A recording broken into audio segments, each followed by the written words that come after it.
ఇవన్నీ కూడా నేను ఎందుకు మీతో పంచుకుంటున్నానంటే చదువుతో పాటు క్రీడలలో రాణించాలి. క్రీడలు దేశం యొక్క ప్రతిష్టను పెంపొందిస్తాయి. మొన్న నేను ప్రధానమంత్రి గారిని కలిసినప్పుడు 2036లో ఒలింపిక్స్ క్రీడల్ని ఈ దేశంలో నిర్వహించాలని మనోళ్ళు బిడ్డింగ్ చేస్తున్నారు. ఈ దేశంలో అత్యధికంగా క్రీడలకు సంబంధించిన వసతులు తెలంగాణ రాష్ట్రంలో హైదరాబాద్లో ఉన్నాయి. 20 ఏళ్ల కింద మనము నేషనల్ మిలిటరీ గేమ్స్ కండక్ట్ చేసినాం, ఏషియన్ గేమ్స్ కండక్ట్ చేసినాం. గొప్ప గొప్ప క్రీడల్ని మన హైదరాబాద్ నగరంలో మనం నిర్వహించినాం. కానీ 20 ఏళ్ళు అవి పెళ్లిళ్లకు పేరంటాలకు ఫంక్షన్ హాల్స్గా మారిపోయినాయి. ఇది నిజంగా బాధతోని కూడుకున్న విషయం.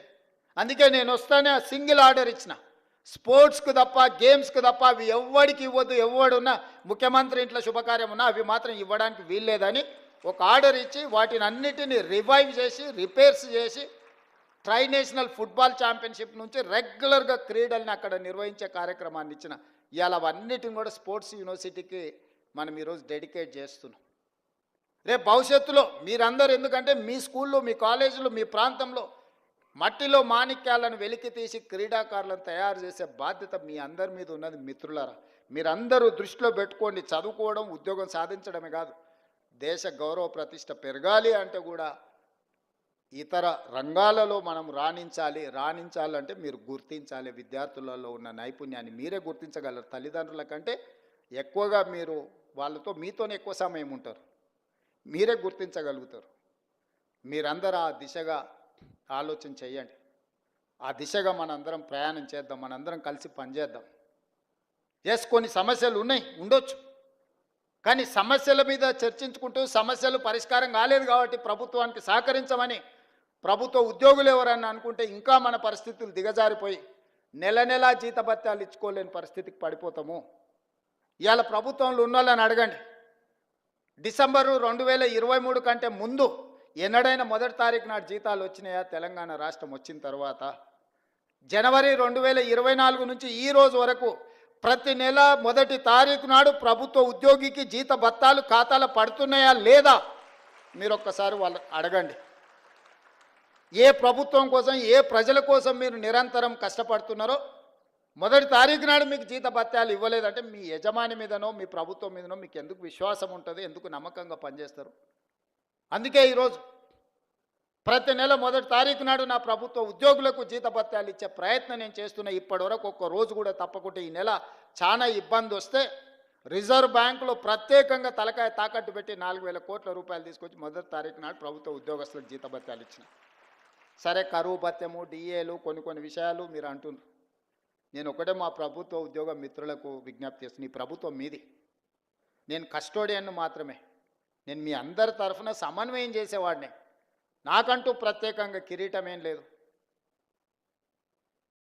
నాకేదో పెద్ద స్ట్రేచర్ ఉందని కొంతమంది మా స్ట్రేచర్ పెద్దదని. ఇంతమంది మా ఎమ్మెల్యేలు చెప్పేసిన స్ట్రేచర్ నేను స్ట్రెచర్ మీద కొండి, స్ట్రెచర్ మీద నుంచి మార్చరికి పోతాడు రేపు పొద్దుగాల. స్ట్రేచర్ అనేది పొజిషన్కి ఉంటుంది, ఇండివిజువల్కి ఉండదు. ఇండివిజువల్ పర్సన్కో ఇండివిజువల్ కాస్ట్కో స్ట్రేచర్ ఉండదు. ఎమ్మెల్యేకి స్ట్రేచర్ ఉంటుంది, ప్రభుత్వ ఉద్యోగికి స్ట్రేచర్ ఉంటుంది, ఎమ్మెల్యేకి స్ట్రేచర్ ఉంటుంది, ఎంపీకి స్ట్రేచర్ ఉంటుంది, ఎమ్మెల్సీకి స్ట్రేచర్ ఉంటుంది, మంత్రికి స్ట్రేచర్ ఉంటుంది, ముఖ్యమంత్రికి ఉంటుంది, గవర్నర్కి ఉంటుంది, ప్రధానమంత్రికి ఉంటుంది, రాష్ట్రపతికి ఉంటుంది. ఆ కుర్చీకి స్ట్రేచర్ ఉంటుంది. మీరు మాకు స్ట్రేచర్ ఉందని అనుకుంటే ఆ స్ట్రేచర్ ఉందని విర్రవీగితే స్ట్రెచర్ మీదకి పంపించరు. ఇట్లే చేస్తే ఆ తర్వాత మార్చరికి పోతారు. అది కూడా గుర్తుపెట్టుకోవాలి. అందుకే ఈరోజు మా ప్రభుత్వ ఉద్యోగ మిత్రులకు నేను విజ్ఞప్తి చేస్తున్నా, పైసా లెక్క మొత్తం మీకు అప్పచెప్తా. ఏది ఎట్లా వంచాలనో మీరే చెప్పురి. ఇక నా దగ్గర ఏం లేదు, అనా పైసా నా అన్ని జేబులలో తీసి మీ ముందర పెడతా, టేబుల్ మీద పెడతా. ఒక్క పైసా కూడా నా జేబులో పెట్టుకొని నా నెల జీతం కూడా మీకే ఇస్తా. ఎట్లా వంచుదామో చెప్పురి. సింపుల్ లెక్క చెప్తా నేను. ప్రతి నెల రాష్ట్ర ప్రభుత్వానికి 18,000 నుంచి 18,500 కోట్ల రూపాయల ఆదాయం ఉంది. ప్రతి నెల రాష్ట్ర ప్రభుత్వానికి 18,000 నుంచి 18,500 కోట్ల రూపాయల ఆదాయం ఉంది. ఓ నెల 200 ఎక్కువ, 200 తక్కువ, ఇది ప్రతి నెల ఆదాయం. 6,500 కోట్ల రూపాయలు ప్రభుత్వ ఉద్యోగస్తుల జీతభత్యాలు, పెన్షన్లు, అవుట్ సోర్సింగ్ కాంట్రాక్ట్ ఏదన్నా అనుకోండి, మీకు ప్రతి నెల జీతభత్యాలు ఇవ్వడానికి 6,500 కోట్లు పోతున్నాయి. ఇంకొక 6,500 కోట్లు అయ్యగారు చేసిన అప్పులకు తప్పులకు ప్రతి నెల 10 తారీఖు లోపల కట్టాల్సి వస్తుంది. 7 లక్షల కోట్ల అప్పులు చేసిండు, కాళేశ్వరం లాంటి తప్పులు చేసిండు. ఈ రెండింటి కలిపి, ఈ అప్పులకు తప్పులకు కలిపి, ఇష్టం ఉన్నా లేకపోయినా, నాకు నచ్చినా నచ్చకపోయినా ఆయన నాకు ఇచ్చిన నజరానా ఏందయ్యా అంటే ప్రతి నెల 6,500 కోట్ల రూపాయలు నేను అప్పులోకి కట్టాల్సిందే. నేను ఒక పూట ఉపాసం పండినా బ్యాంకులో, రిజర్వ్ బ్యాంకులో పడంగానే వాళ్ళే గుంజుకుంటారు, నన్ను అడగను కూడా అడగరు. ఇది ఒక డబ్బా నా ఆదాయం. ఇందులో ప్రతి రూపాయి పడంగానే 1 తారీఖు నుంచి 10 తారీఖు లోపల ఈ అప్పులు ఇచ్చిన బ్యాంకులు, రిజర్వ్ బ్యాంకు నుంచి అటే తీసుకొని పోతారు. 6,500 అటు పోయినాయి. మీరు మా బంధువులు, ఆత్మబంధువులు కాబట్టి 6,500 కోట్లు మీ ఉద్యోగస్తులకు ఇస్తున్నా, 13,000 కోట్ల రూపాయలు అయిపోయినాయి. ఇక నా దగ్గర ఎంత మిగిలిందా అంటే 5,000 నుంచి 5,500 కోట్లు. ఇక నేను మిమ్మల్ని అడుగుతున్నా, ఈ 5,000 నుంచి 5,500 కోట్లల్లా షాదీ ముబారక్, కళ్యాణ లక్ష్మి, పెన్షను, రైతు రుణమాఫీ, రైతు భరోసా, ఇట్లా 25-30 ప్రభుత్వ సంక్షేమ పథకాలు ఉన్నాయి. ఇవి కాకుండా అర్ధాంతరంగా ఆగిపోయిన కాళేశ్వరం కట్టాలి, కూలిపోయిన శ్రీశైలం లెఫ్ట్ బ్యాంక్ కెనాల్ని కట్టాలి, పాలమూరు రంగారెడ్డి ఎత్తిపోతలు కట్టాలి, రీజనల్ రింగ్ రోడ్కు నిధులు ఇవ్వాలి.